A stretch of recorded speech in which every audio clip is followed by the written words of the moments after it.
تم جانتے نہیں میں کون ہوں؟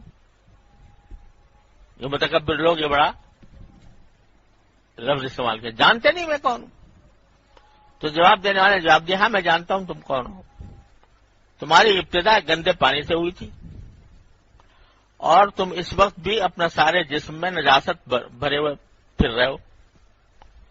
یہ جلد ہے، کھال ہے جس نے نجاستوں کو چھپایا ہوا ہے.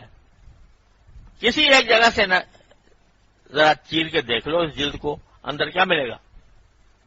خون ملے گا، پیپ ملے گی، نجاستیں ملیں گی.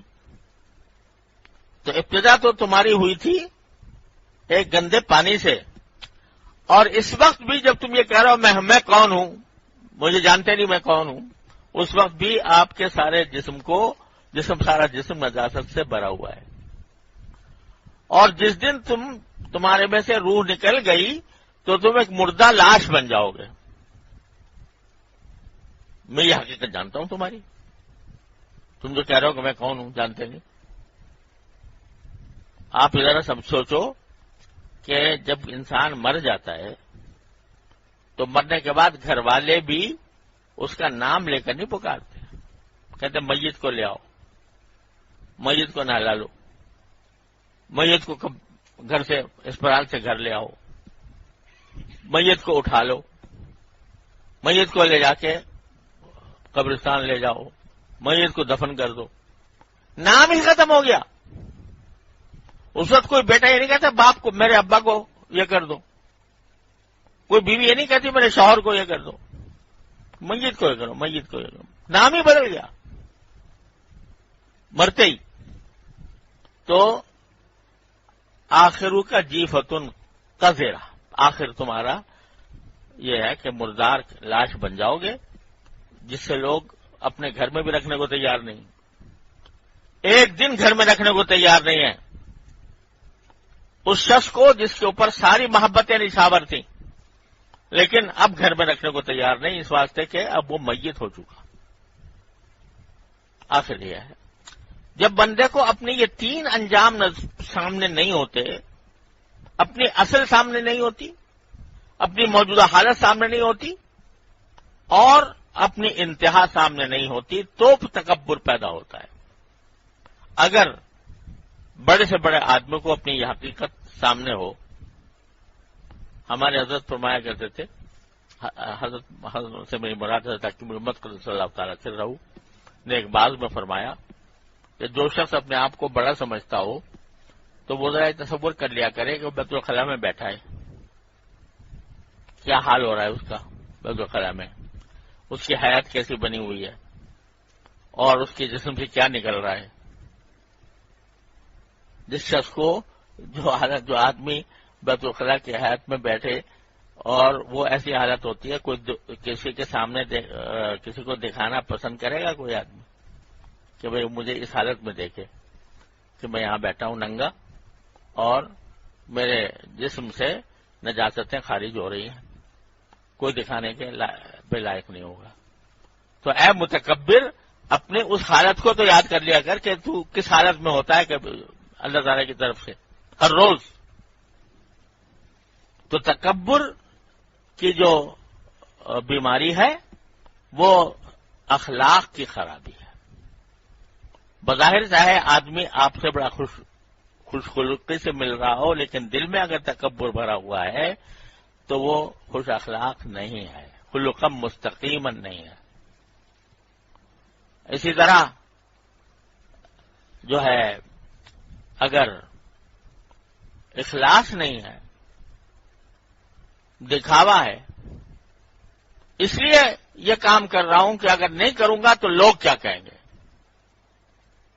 کہیں تحفہ دے رہا ہوں کسی کی شادی پر، بیاہ پر، تو اس لیے دے رہا ہوں، دل سے اندر سے نہیں چاہ رہا، لیکن اس لیے دے رہا ہوں کہ اگر نہیں دوں گا تو ناک کٹ جائے گی. معاشرے میں مجھے کیسا سمجھا جائے گا کہ اس کو اتنی بھی توفیق نہ ہوئی کہ شادی کے موقع پر کوئی ہدیہ لے آتا لوگوں کی خاطر.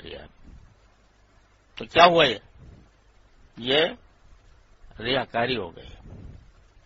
اب یہ خلق جو پیدا ہوا کہ لوگوں کو یہ دکھاؤں اور لوگوں کی تعریف حاصل کروں، لوگوں کی مذمت سے بچوں، یہ خلقاً مستقیماً نہیں ہے،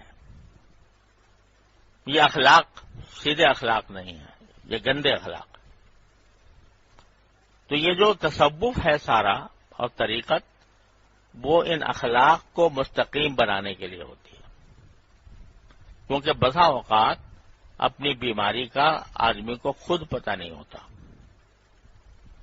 وہ بیماری اچھی ہے جس میں بیمار کو پتا ہو کہ میں بیمار ہوں، تو کم از کم کسی طبیب کی طرف رخ کر لے گا، اس سے کوئی علاج کروا لے گا۔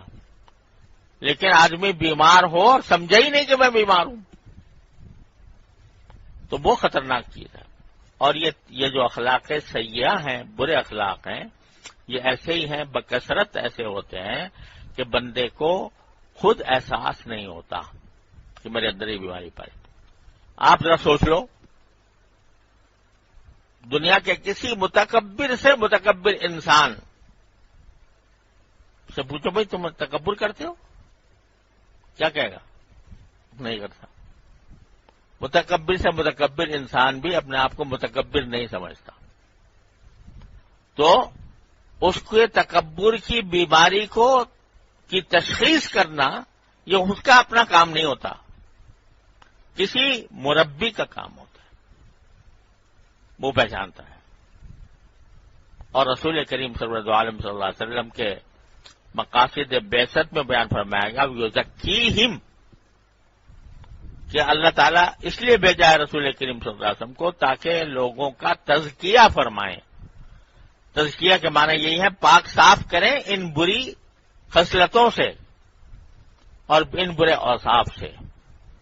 اس لیے آپ نے صحابہ کرام کی اسی طرح تربیت فرمائی، اور اس تربیت کے نتیجے میں صحابہ کرام مجلہ مصفہ ہو کر نکلے، تو وہ سلسلہ پھر آگے بھی جاری رہا۔ صحابہ نے تابعین کا تزکیہ کیا، تابعین نے تابعین کا کیا، اور پھر آخر تک ہمارے زمانے تک چلا آ رہا ہے۔ تو آدمی صرف علم حاصل کرنے پر اکتفا نہ کرے، بلکہ اپنا تزکیہ کرائے، جس سے اس کے اخلاق صحیح ہو جائیں، مستقیم ہو جائیں۔